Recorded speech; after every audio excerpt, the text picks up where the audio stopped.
All right, for our second half of Unit 4, we're going to focus on solving quadratic equations. We spoke in the last video about simplifying square roots, and that's going to be part of the deal when we are solving quadratic equations, because square rooting is part of the inversing of squaring. And today we're going to focus on operations with complex numbers. So the majority of this is going to be brand new content, dealing with simplifying square roots where the radicand is negative. And so you might be like, well, when I typed it in my calculator, it doesn't work, and that's correct. We're going to deal with what's called complex numbers and imaginary numbers. It's going to be a very, very fun time. You're going to love it. So thinking of the numbering systems, like we learn about our natural numbers, our counting numbers when we are little kids, and then we understand the concept of zero, which is basically the difference between a whole number and the natural numbers. And then in middle school, 7th grade, 8th grade, we deal with integers, which are the natural numbers that are opposites and zero. And then, of course, we talk about fractions in 4th, 5th, 6th grade, and numbers that are decimals or can be written as fractions. And then, of course, we learn about irrational numbers, those numbers that we dealt with when we were taking square roots, pi, cube roots we haven't dealt with yet, but these are examples of irrational numbers that cannot be written as a fraction, as a ratio of two integers, all right? These are called irrational numbers. Well, that's all recollection, but then new content is understanding complex numbers, and that's where we have real numbers, but then we also combine them with imaginary numbers. And you might be looking at imaginary numbers saying, all right, math people, like you don't have any friends, and so you have to make up imaginary friends. Yes, exactly, like that's what we're doing. Really more than that is we're just sort of imagining what if we could take square roots of negative numbers. We know that we can take the opposites of square roots, but whenever we use our calculators to simplify radicals or to take square roots, we have this constraint where we can't take the square root of a number less than zero. Because the process of squaring is multiplying a number by itself. And so if we take a positive times a positive, we're going to get a positive. If we take a negative times a negative, we're going to get a positive. But what if there were numbers for which we could take their square roots and get, that we could multiply a number by itself and get a squared number that is negative? Or conversely, what if we could square root a number and get a negative output? And so this is kind of a very interesting idea. So if we define I as the square root of -1, then we would have this new numbering system, dealing with imaginary numbers and then combining them with real numbers to get the complex number system. So if we have I is the square root of -1, that means that I squared is going to equal -1. We're going to use this later in the lesson. So here are examples of imaginary numbers. For I, -3i, the square root of -32, which if we type these in our calculators, like they don't exist. They're not things that we can comprehend. And so that's why we're going to imagine what would it be like if there were square roots of negative numbers. Non-examples. This is not an imaginary number. It's just irrational, right? A whole number and an irrational number is going to end up with an irrational sum there. The opposite of the square root of 32. We can simplify the square root of 32. We can take the square root of 32, and its opposite exists.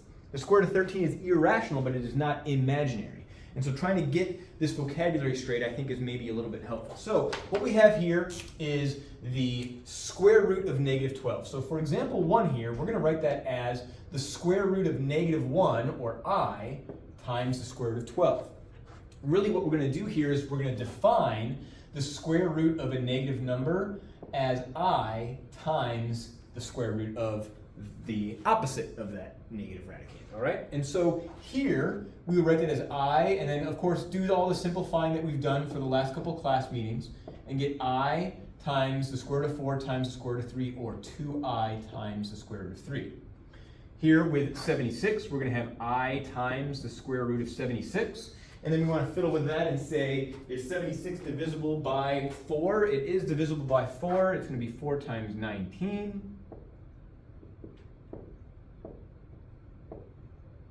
And so we can write that as 2I times the square root of 19. I know I just had two examples where 4 was the perfect square root, or the perfect square factor, but you get the general idea there. We use the commutative property to change the order. We'll write it as 2 times the imaginary number times the square root of 19. Is how we're going to put that in order. So complex numbers are when you have a real number, A, with an imaginary number, B times I. All right? And so here are some examples of imaginary numbers. We've got the negative 6 plus 3i. We've got 2 minus 4i. We could have 1/4 minus 3i square roots of 2. That would also be a complex number. All right? We could make that plus, and it's still a complex number because we have a real component and then we have an imaginary component. All right? So examples of complex numbers. So in this case, we can see that what we want to do when we want to write these in a plus bi form, we want to be able to recognize that what we have here is I times the square root of 18 and 7, or I times the square root of 9 and the square root of 2 plus 7, which gives us I times the square root of 9 is 3 times the square root of 2, plus 7. And so we end up with 3i square roots of 2 plus 7. Now, conventionally, we would say, hey, we've simplified the radical part. This plus 7, I can't do anything with it. These aren't like terms, so I can't add them. What I would say to you, though, is that this is not in the correct format. Instead, we're going to have to write this with the real number first and the imaginary part second. So this is the correct answer in simplified complex form. Over here, we have the square root of negative 24. So again, I times the square root of 24 minus 13, or I times the square root of 4 times the square root of 6 minus 13, or I times 2 times the square root of 6 minus 13, or 2i square roots of 6 minus 13. Now again, it's not in the correct order, so what we need to do is use the commutative property of addition to change the order and say that it's a negative 13 and a positive 2i square roots of 6. And so that is our correct form in simplified complex a plus bi form. All right, let's do some operations. We're going to do some adding and some subtracting. Adding and subtracting. So I have this a plus bi plus that a plus bi. This a plus bi minus that a plus bi. I'm going to do a and c, and then you are going to do the b and d. All right, so these are going to be for you. So you can have fun with that. But over here, I'm going to model for you that really these parentheses are just grouping. We're just saying that we're going to take this plus that. Frankly, what we're going to do is combine the a terms and combine the b terms. That's really what's going to happen here is we're going to add those and add these. Sometimes it's helpful for people to rewrite these without the parentheses and maybe changing a negative to adding the opposite, so that when we have these all as plus, we can then change the order for the A's and then the B's, group the A's together, group the B's together, and then combine the like terms. Folks, you do not need to make this super crazy, all right? You can just do this probably by taking 3 and negative 1 makes 2, negative 5i and positive 7i makes a total of 2i. We're going to treat the I like we would x, right? Negative 5x plus 7x would give us positive 2x, except instead of x, it's I. With subtraction, kind of the same thing. 8 plus 3i minus 2 and minus 4i. All right, we're subtracting 2 and we're subtracting 4i, so be mindful of that if you're changing the order on things and rewriting these just changing the order of them. So we get 6 minus 1i. When we write minus 1i, we write that as just I, not minus 1i. So again, we can do that probably quickly. 8 minus 2 is going to give us 6. 3 minus 4i is going to give us negative 1i, which we're just going to write as the opposite of I, minus I. All right, I want you to try those. We do have some subtracting with negatives, so wink, wink. Try to do that to the best of your ability. Example 4, multiplying with complex numbers. How fun is this going to be? All right, so we spoke earlier about how if the square root of negative 1 is equal to I, then I squared is equal to negative 1. So we're going to do some multiplication here. And we are going to take, just like if we took 12x's and 7x's, if we multiply those, we would get 84x squared. And so what we're doing with the i's here is we're going to get 84i squared. But we know that I squared equals negative 1. So we get negative 84. 12i times 7i is negative 84. When we multiply here, we get to do double distribution. We're going to do 6 times 4 minus 3i And we're going to take negative 5i times 4 minus 3i. The negative 5i is going to multiply here and there. So double distribution. I think your Algebra 1 teacher called that FOIL. All right, that's basically what we're doing here. I'm just writing it out. So we get 6 times 4 makes 24. 6 times negative 3i makes negative 18i. Negative 5i and 4 makes negative 20i. Negative 5i and negative 3i make a positive 15i squared. I squared. So that gives us 24 minus 38i, but then this right here is 15 times negative 1. Well, we learned that 84i squared is the same as negative 84, so we know that 15i squared is the same as negative 15. So if you want to write that as a separate step, you can. If you want to do that as one step, skip from here to there, you may. That is totally cool with me. So we get 24 minus 15 is going to be 9, and then the 38 i's. All right, the negative 38 i's. All right, over here, I want you to do this one. So pause the video and do that. I'll do letter D. Pause the video and do that one. For squaring, we're going to multiply this thing by itself. All right? We're not going to square each part because we're going to miss the middle terms there. But we're going to have 4 times 4 minus 5i, and we're going to have negative 5i times 4 minus 5i. This gives us 16 minus 20i, another negative 20i, and a positive 25i squared. We know that that positive 25i squared is going to be the same as subtracting 25, and so we end up with negative 9 minus 40i.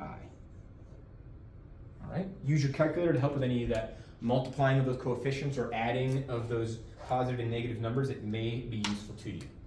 So folks, that's kind of like the big deal, the big picture there, but then there's some extra applications. Make sure you do letter C on that one, please. When we are going to be solving equations, part of the work is going to involve a little bit of division here and there, and so I want to make sure that we do this well. This, again, we're dividing a sum or difference by a denominator, and so what we understand is that there's a greatest common factor on top and bottom. And if there's a shared factor on top and bottom, then we can write our simplified form. All right? If there's a common factor on top and bottom of, let's see, 4 plus 2i and a 3 times 1, I'm left with this over 1, which is just itself, right? Because 3's factor out as a 3 over 3 is equal to 1. Sometimes you have a common factor on top, but it's not a shared factor on the bottom, and so this is done. Right? It cannot be simplified further. It's already done. And so I wanted you to see several examples of simplifying those fractions, especially since we struggled a little bit with that on the back part of the radicals review, right? I want you to be able to do that radicals review, and I don't want our fear or inability with fractions to get in the way of that. So if I can practice with the fractions more and give you a confidence boost, I want to do that. All right, and here's the last part. This is actually the last piece here, which deals with complex conjugates. Now, conjugate pairs are expressions where the operations of addition and subtraction are switched. And so what I mean by that is not that we have opposites, but if we have a plus bi and we also have a minus bi, those would be complex conjugates. So like 2 plus I and 2 minus I would be conjugates. Or 4 minus 2i and 4 plus 2i. Or the square root of 3 minus 7i and the square root of 3 plus 7i. So really all that we're doing is we're changing the sign on the imaginary component. You may have seen this in Algebra 1, hopefully, and you will see it again in a couple weeks with our Algebra 2. But when we're dealing with radicals, the same thing is true. If I've got like 3 plus, the square root of 5 and 3 minus the square root of 5, those are called conjugates, but they're radical conjugates, whereas these are complex conjugates. You're keeping the real component the same, but you're changing the sign or the operation on the radical component. Over here, these could be complex conjugates. Negative 2 plus I, negative 2 minus I. The sign stays the same for the real component, but it changes the sign on the imaginary component of our complex numbers. So keep that in mind while we do what comes next, because this can prove to be challenging. The reason why we want to multiply or understand what conjugates are is because we're going to be multiplying with conjugates to help simplify fractions. Just like we can't have radicals in the denominator, we can't have the square root of a negative number, right, I, in our denominator. So we want to try to see what would happen if I multiply my 7 times 7 plus 8i minus 8i times 7 plus 8i. Here's what's a very neat trick. When I multiply these, I'm going to get rid of my imaginary numbers, the numbers that are in the middle here. Because we know that this is going to be a real number, and we know this is a real number, but these imaginary numbers are going to sum to 0. So I end up with 49 plus 64. And so that's, what, 113? All right? We end up with a real number with no imaginary component, which is pretty spectacular. I'm like second guessing my addition skills because I'm just doing this on the fly. Okay, good, I added correctly. Woo. So here's how we're going to use that. And this is really important for us to see. We are going to multiply these fractions by the conjugate of the denominator over itself. So just like we simplified square roots by multiplying by the denominator over itself, or the radical component from the denominator over itself, we're going to multiply by 1, but 1 represented as the conjugate of the denominator over itself. All right? So over here, what are you going to multiply by? Go ahead and write what you're going to multiply by for C, and then we'll talk about that. So over here, we're going to do 10 times 2 plus I. Now remember, there's parentheses implied here. All right, those grouping symbols are implied. So we get 10 times 2 plus 10 times I. And over here, we have to do, oh my gosh, that whole FOIL process? Yes, but maybe you can go faster. Maybe you can see what that shortcut's going to look like. So if I'm doing 2 times 2 plus I, and the opposite of I times 2 plus I, then I'm going to have 4 plus 2i minus 2i minus I squared, which is going to give me 4 plus 1. And I end up with 20 plus 10i over 5, which I can divide. This is going to give me 4 plus 2i. Okay? Now, is there a quicker way to get from here, skipping all of this, to get there? I would love to see you think about a shortcut. All right? I'm not a fan of shortcuts, but I know that you're a fan of doing less work. All right? I'm also a fan of freeing up less room for error. All right? So if you can think about a shortcut, great. Otherwise, we can do this process. All right, hopefully you're multiplying over here by -1 minus 2i. All right? Make a note. Oh, I got that one right. Or, ooh, I didn't know that, but now I do. Or, I didn't know that and I still don't know it, but I see what you wrote down. So make a note for yourself on that. Go ahead and multiply this out. I would love to see how that goes for you, okay? You do this. You finish. And that'll be really the end of our work here. Lots of examples, but there's also, like, maybe you're needing more, maybe you're wanting more. Please come by and ask if you're needing more guidance, more explanation, more examples, and so that you are going to be able to perform operations with complex numbers, because we're going to be seeing a lot of complex numbers over the next couple weeks. Have a great day.